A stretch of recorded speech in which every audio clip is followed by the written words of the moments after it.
Assalamualaikum warahmatullahi wabarakatuh. Alhamdulillah hamdan wa syukran lillahi amma ba'd.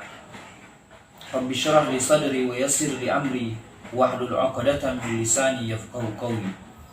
Saudara sekalian, alhamdulillah berjumpa lagi dengan saya Abdullah Khairul Azam di channel Ustadz Azam Official.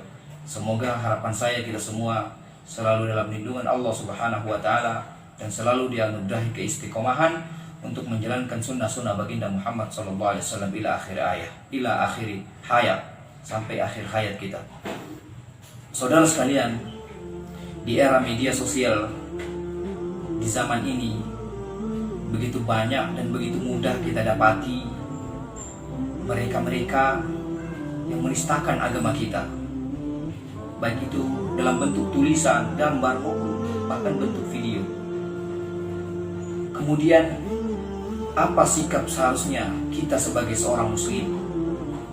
Apakah kita diam begitu saja melihat mereka yang siang malam menistakan agama dengan berbagai macam cara, dengan kita sembari berharap bahwa biarkanlah Allah yang menyelesaikan mereka yang menistakan agama ini? Tentu saja tidak seperti itu, saudaraku. Saya berikan permisalan. Apabila ada seseorang yang menghina orang tua kita, menghina keluarga besar kita, apakah kita diam? Tentu diam dalam hal seperti itu adalah kebodohan. Begitupun halnya jika kita melihat orang yang menistakan agama kita. Agama lebih tinggi derajatnya dari keluarga. Ini perspektif saya ya. Mohon maaf kalau banyak yang tersepakat. Agama yang derajatnya lebih tinggi daripada keluarga kita dihinakan oleh orang banyak, dihinakan oleh para penista agama. Apakah diam dalam hal ini adalah hal yang wajar? Tentu saja tidak, wahai saudara-saudara sekalian. Ini adalah kebodohan yang sangat nyata. Tentu saja diam dalam hal ini adalah kebodohan yang sangat nyata. Maka dari itu, apabila kita melihat sebuah kemungkaran dalam bentuk penistaan terhadap agama kita bantah semampu kita. Apabila penghinaan tersebut dihadirkan dalam bentuk tulisan, maka kita bantah dengan tulisan.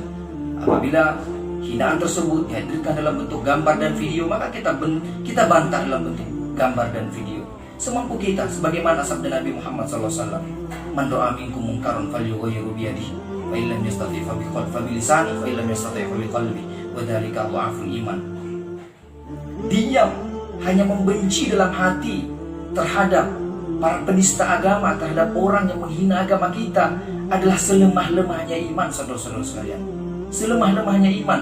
Bagaimana bila membenci dalam hati saja tidak? Bahkan mohon maaf, tidak sedikit dari kalangan kaum muslimin yang mendukung orang-orang yang menistakan agama. Na'udzubillah. Tentu saja ini adalah hal-hal yang tidak dikehendaki oleh agama Islam. Saudara sekalian, hari ini ajaran agama Islam dan agama Islam semakin berkembang di negeri-negeri kafir. Tentu saja hal tersebut semakin membuat para kafirin semakin iri. Akhirnya dengan media-media yang ada, mereka pun membuat narasi dan opini seakan-akan apabila Islam berjaya akan menjajah kaum wanita. Sebagaimana yang viral akhir-akhir ini, yang begitu hangat dibahas akhir-akhir ini di media-media mainstream. Tentu saja tidak demikian seperti itu adanya, saudara-saudara sekalian. Boleh saya jelaskan bahwasanya ini menurut saya pribadi dan insya Allah menurut seluruh para alim ulama di dunia. Tidak ada sebuah sistem yang paling memuliakan wanita selain daripada sistem agama Islam. Hanya sistem agama Islamlah yang memuliakan para wanita. Hari ini para kafir menyangka apabila wanita-wanita itu dilarang keluar rumah tanpa mahram mereka, dilarang bekerja sebagaimana laki-laki di luar rumah, sebagaimana yang mereka inginkan, mereka anggap itu adalah sebuah penjajahan, itu adalah sebuah pengekangan. Padahal tidak demikian seperti itu adanya. Saya berikan perumpamaan. Saudara-saudara sekalian mungkin pernah melihat seorang putri raja. Bagaimana seorang putri raja? Apakah saudara-saudara melihat putri raja itu bekerja menjadi kuli di luar sana, keluar masuk ataupun menjadi tukang ojek, menjadi supir mobil? Tidak seperti itu adanya, kan saudara-saudara sekalian. Begitupun Islam memuliakan wanita. Islam ingin menjadikan wanita sebagai raja, maka dari itu ia tidak dipekerjakan ia tidak dibiarkan keluar tanpa ada yang mengawalinya, tanpa ada yang mengawalnya.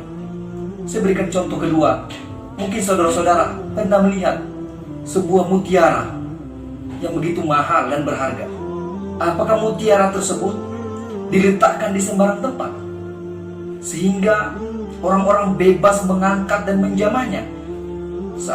Sampai-sampai seorang orang mampu mengambil dan mengakuisisinya?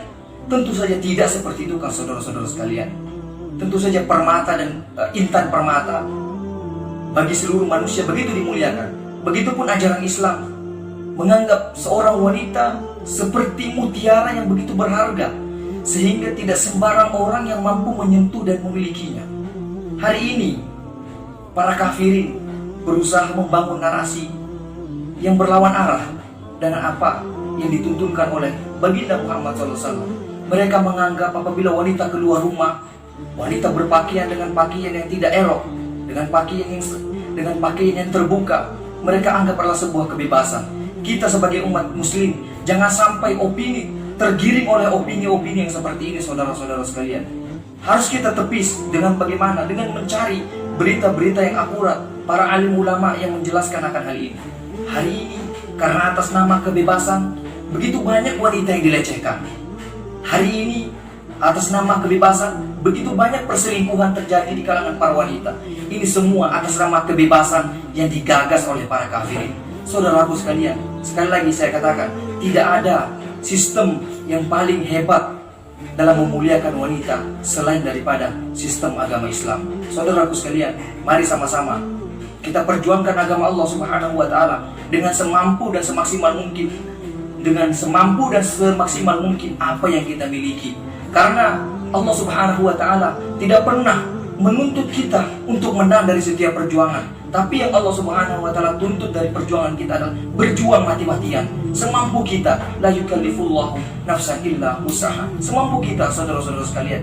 Menang dan kalah bukan urusan kita, tapi menang dan kalah adalah hak prerogatif Allah Subhanahu wa taala. Semoga penyampaian singkat yang saya utarakan kepada saudara-saudara sekalian dapat menggugah hati saya pribadi, khususnya dan saudara-saudara sekalian. Wallahu muwaffiq ila aqwamit thoriq. Assalamualaikum warahmatullahi wabarakatuh.